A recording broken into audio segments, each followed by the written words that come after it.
Ei, pessoal, esse é o nosso primeiro vídeo, né? A gente vem sempre conversando aí pelo podcast que está disponível inclusive no Spotify, lá para quem não conhece, né? Descobrindo a Psicanálise.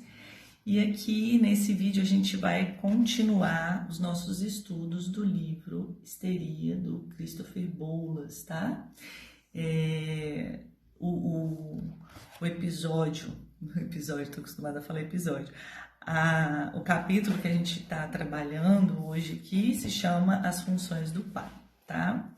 Então o pai aí, ele está inserido no psiquismo, tanto no registro simbólico, no imaginário, no real, de todos os sujeitos, né? E quem traz, assim, essa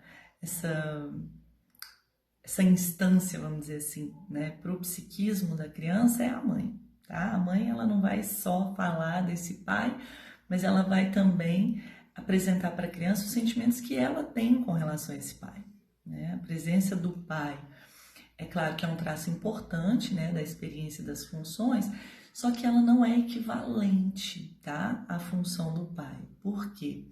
Porque mães e pais reais, né, eles vão operar em ambas as ordens, seja ela uma ordem materna ou uma ordem paterna para o psiquismo.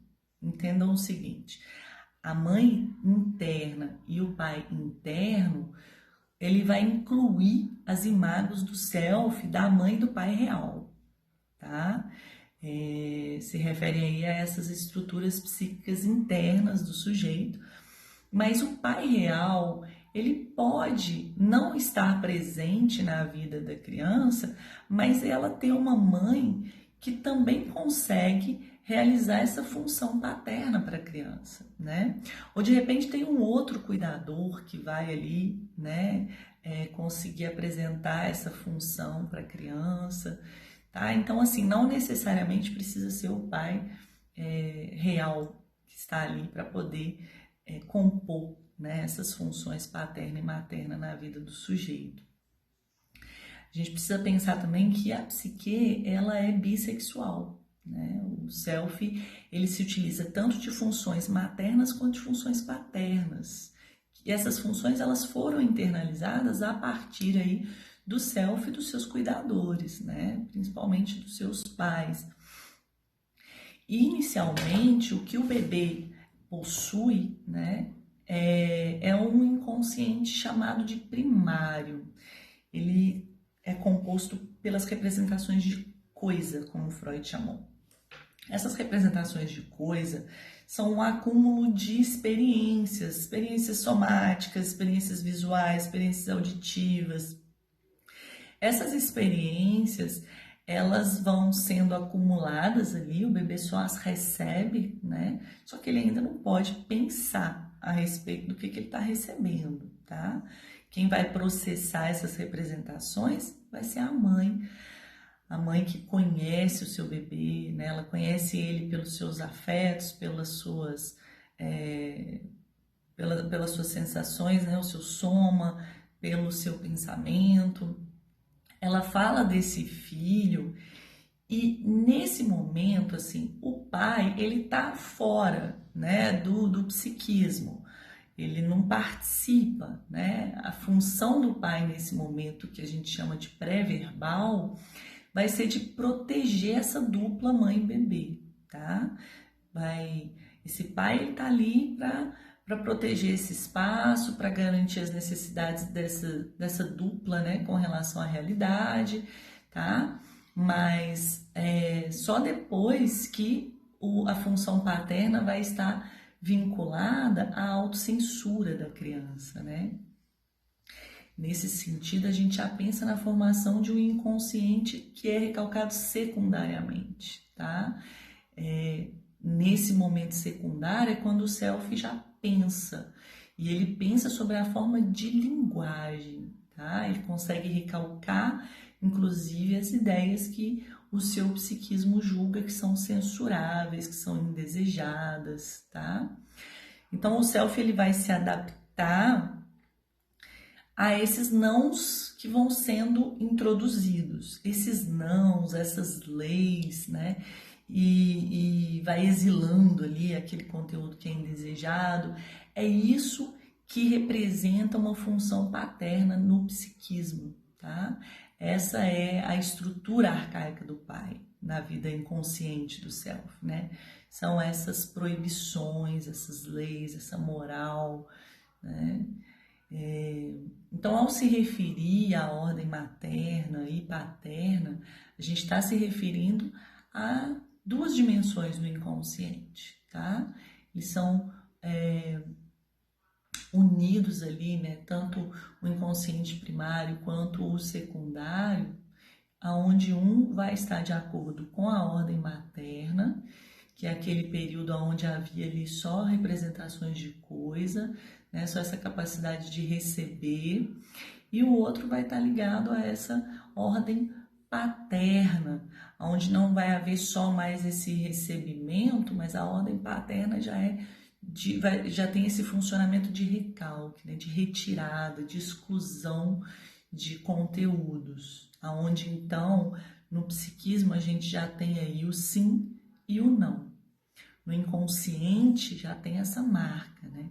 De recepção, de repulsa, né? De sim, de não, e é essa que vai representar a oposição binária que está presente no nosso inconsciente, tá? Bom, então,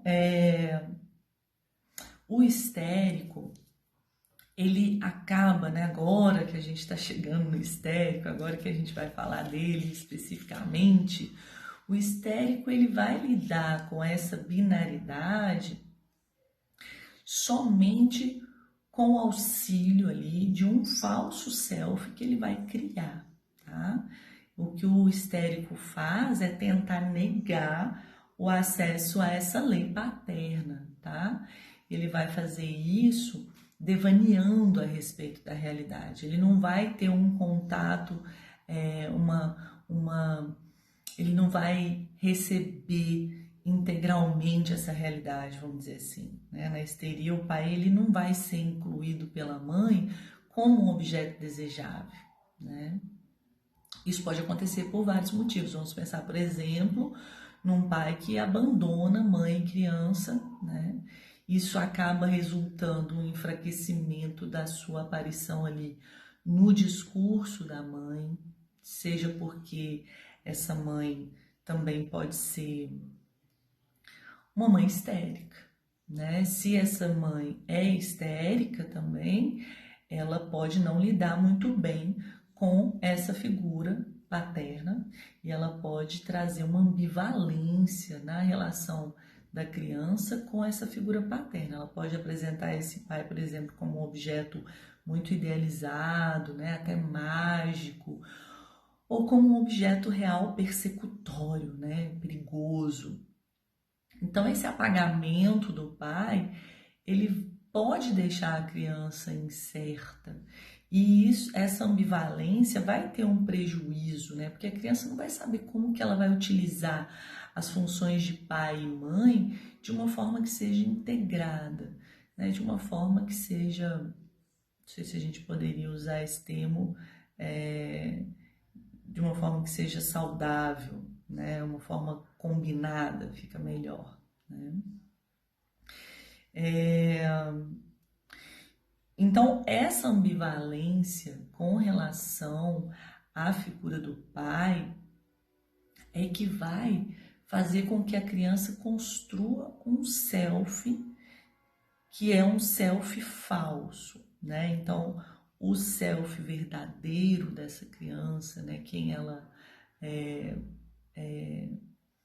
o ser dessa criança, ele vai ficar apagado, né? Ela não vai apresentá-lo ao mundo e para a realidade, ela não vai oferecê-lo diretamente à realidade. Pelo contrário, ela vai criar como se fosse uma figura paralela ali, que ela acredita que vai agradar ao mundo, né? Que vai agradar as pessoas, que vai agradar o seu pai, né? Então ela, por exemplo, vai tentar obedecer e agradar esse pai, né? Só que no fundo, inconscientemente, o que acontece com o histérico é que existe uma esperança de um dia ele se fortalecer porque ele tem um self enfraquecido, né? Então ele tem esse desejo de um dia se fortalecer e destruir essa figura paterna, né? Essa introdução da lei, essas proibições, né? Essas condições da realidade, e poder retornar aquele laço que era unicamente materno, unicamente com o sim, né? A gente sabe que a criança, ela sente o pai como um obstáculo que vem aí para separar a criança do self do bebê e da mãe deste self bebê, né? O pai, que é esse pai obstáculo, ele é vital para que a criança aprenda, lide, negocie com as dificuldades futuras pela qual ela vai passar, né? Pelas quais ela vai passar, são inevitáveis na vida, né? O histérico, ele até reconhece a importância dessa figura paterna, né? De forma maníaca. O que ele vai fazer? Ele vai desenvolver-se psiquicamente de uma forma precoce, apresentando ali como se fosse uma pequena mulher ou um pequeno homem que é perfeitinho, que é perfeitinha. E isso ele acredita que vai realizar o que ele acha que é o desejo dos pais, né? Então percebam que ele está apresentando um falso self, né? Só que apresentar esse falso self não é o mesmo que se implicar com o pai obstáculo, né? Que se implicar com a realidade. Se implicar seria assumir de forma verdadeira a lei e tudo que ela sugere para nós sujeitos, que somos castrados, que somos limitados, que estamos impossibilitados aí de muitos sims, né? O complexo de castração que é promovido pela percepção desse pai, né? Ou da função paterna, tá? Não necessariamente precisa ser o pai real, né? Mobiliza ali uma angústia de castração que normalmente deve barrar essa relação incondicional do bebê com a mãe, né? Da criança com a mãe. Como que o histérico lida com essa angústia? Ele suspende o seu self e ele vai realizar o que ele imagina ser o desejo parental, tá? Então, o que ele coloca de lado nesse abandono? Ele coloca de lado, primeiro, uma coisa que faz parte do processo de desenvolvimento psíquico das crianças, que é aquela curiosidade a respeito da sexualidade, né? Ele vai colocar de lado também as suas elaborações agressivas, porque todos nós temos pulsões sexuais e pulsões agressivas, como não sabemos, né? Então ele vai postergando aí o enfrentamento dessa angústia de castração, né? Que só vai ser vivido lá na vida adulta e de uma forma bem mais violenta. Então esse bom menino, essa boa menina, elas são manifestações ali irreais de um mundo interno, né? São manifestações desse falso self que é construído, né, de um pequeno adultinho ali que não tem questões com a sua sexualidade, nem questões com a sua agressividade. É assim que ele se mostra, né? Mas isso a gente sabe que tem um prejuízo enorme para o sujeito, como eu falei, né? E o que a criança histérica faz, né, o que ela mostra para o mundo, é só essa representação.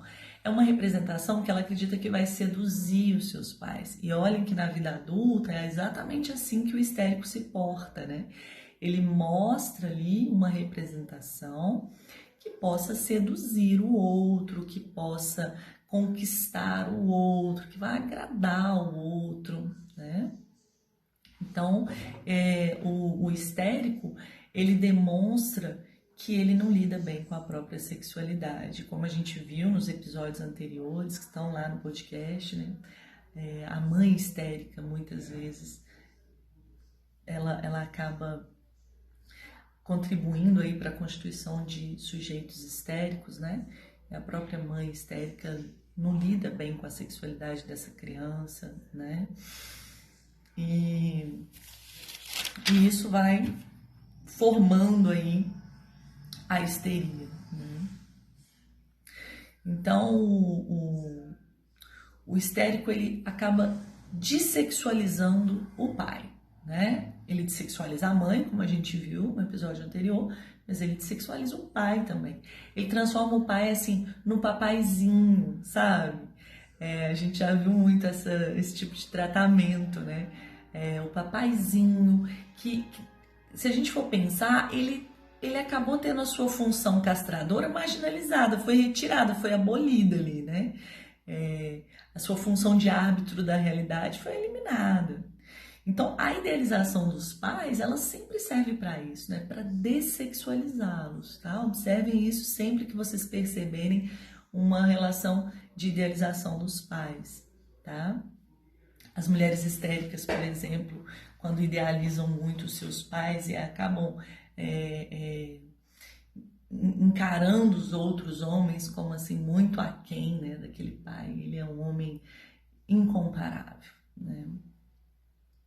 Então, fazendo isso, a gente sabe que a criança vai ter um grande prejuízo, porque quando ela nega a sexualidade do pai, ela nega o falo, ela não aceita o poder do falo, e o falo como uma representação psíquica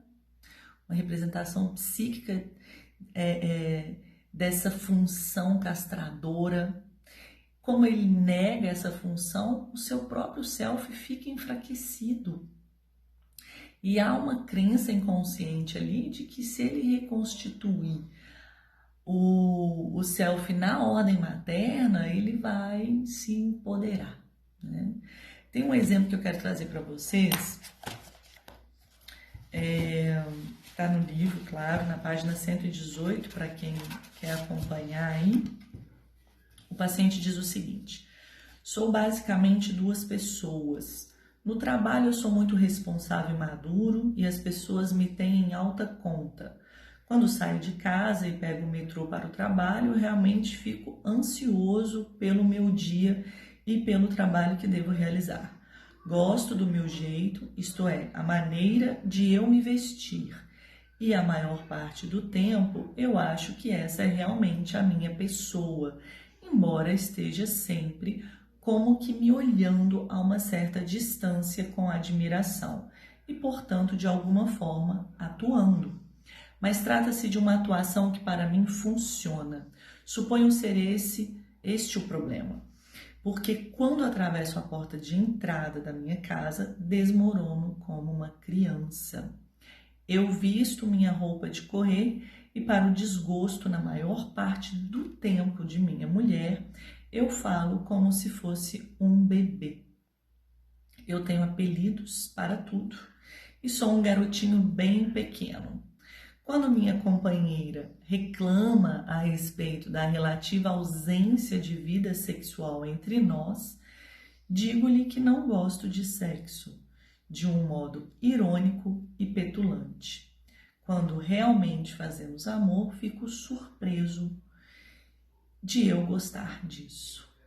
Então, olhem, percebam que quando ele está em casa, ele está em oposição inconsciente à ordem paterna. Então, ele age como uma criancinha parada pela mamãe. Quando ele está no trabalho, ele já apresenta uma oposição à sua ordem materna. Essas transições, né, que são características aí de um histérico, elas são carregadas de muita angústia, né? Elas vão descrever esse conflito que o histérico tem entre o self infantil e o self adulto. Então, também fica muito claro, né, o conflito que esse paciente tem com relação à sua sexualidade, né? Tem um conflito aí entre amadurecer e... Bom,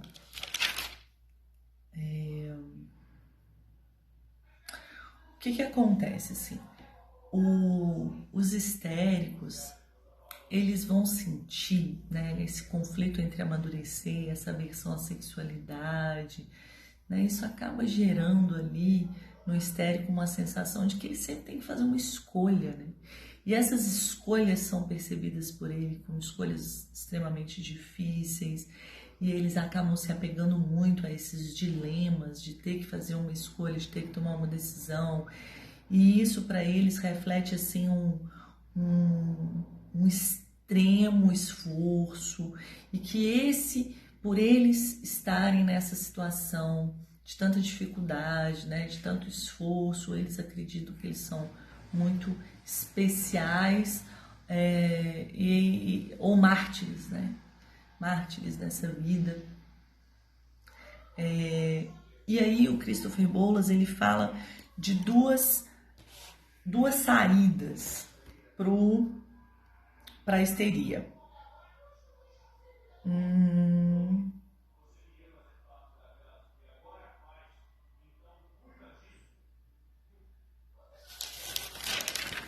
Só um minutinho. Ó, o Christopher, o que acontece? Ele vem falar de 2 tipos de histeria, não, 2 saídas diferentes para a histeria, tá? Para aquela angústia que o histérico lida com a sexualidade. Vai ser uma saída ascética e uma saída precoce, tá? A saída precoce, ela está vinculada aí à pulsão de vida, já a ascética à pulsão de morte. Na ascética, há uma anulação da sexualidade parental, né? Na histeria precoce, o que ocorre é uma inversão. Então, aquele desinvestimento materno da sexualidade do filho, né, que é sentido ali pela criança, vai fazer com que ele se apresente ali de uma forma altamente erotizada, tá? Ele vai fazer, assim, uma atuação verbal, teatral, né, por meio desse falso self. Ambos esses lados da histeria, essas saídas da histeria, né, tanto a adoção precoce do sexual como a recusa ascética desse, vão coexistir no histérico. Então, histéricos promíscuos podem se tornar sexuados e histéricos ascéticos podem explodir numa aparente sexualidade. Percebam que eu disse aparente, né? Porque é só mesmo nessa apresentação que é feita aí, né? Que muitas vezes o histérico vai utilizar desse corpo, né? Então, tem também histéricos que vão atacar a sua própria vida, né? Com uma alta carga de pulsão de morte, a gente poderia dizer assim. E isso se deve ao ódio que eles têm pelo corpo, pelas necessidades sexuais que esse corpo apresenta, né? E a gente vai falar disso nos próximos episódios, inclusive a gente vai depois relatar um pouquinho sobre a anorexia, né? E a gente vai ver isso em outros vídeos posteriores, espero, né, poder fazer para vocês, tá? Então, para concluir, assim, o Christopher, ele traz um exemplo de um histérico ascético que para ele foi São Francisco de Assis, né? Para ele, São Francisco de Assis, por essa recusa que ele fez, né, do seu pai real, pode trazer para a gente esse exemplo, né? Porque ele recusa o seu pai real e assim ele também recusa a sexualidade, né, que está relacionada a esse pai, né, a essa função aí. Ele acaba se unindo a um pai espiritual, um pai idealizado, né, ele se identifica ali na sua função no mundo, no seu papel no mundo como um Cristo, né, e como a gente pode pensar, né, Jesus ali numa relação muito privilegiada com a sua mãe, com Maria. Então, para ele, esse pode ser um exemplo, porque o histérico, ele acaba, o histérico ascético, tá? Ele acaba retornando inconscientemente para aquele mundo onde só existia mamãe e bebê e onde o pai vai se manter idealmente num mundo à parte, né? Num mundo não sexual. E aí, no caso aqui de São Francisco de Assis, esse pai num mundo espiritual, né? Ele realmente recusa sua relação com esse pai real, né? Ele nega sua relação com esse pai e ele vai viver, né, no mundo ajudando, né, fazendo caridade, enfim. Então, o Christopher traz esse exemplo para a gente poder entender melhor, né? No próximo vídeo eu espero poder trazer outro exemplo também, para a gente ir sempre clareando, né? Como que pode ser essa percepção da histeria, já que ela se confunde em muitas situações ali com quadros borderline, né? Tem muitas situações assim em que você percebe comportamentos histéricos em quadros da neurose obsessiva, né? Então é sempre bom a gente estar aí aperfeiçoando os nossos conhecimentos, né? E eu espero que você vá até o podcast, ouça lá os áudios que foram lançados até o momento, para você ficar por dentro aí de tudo que a gente vem estudando, né? Siga lá no Instagram, josiane.sr.psi. Espero por você, viu? Boa noite.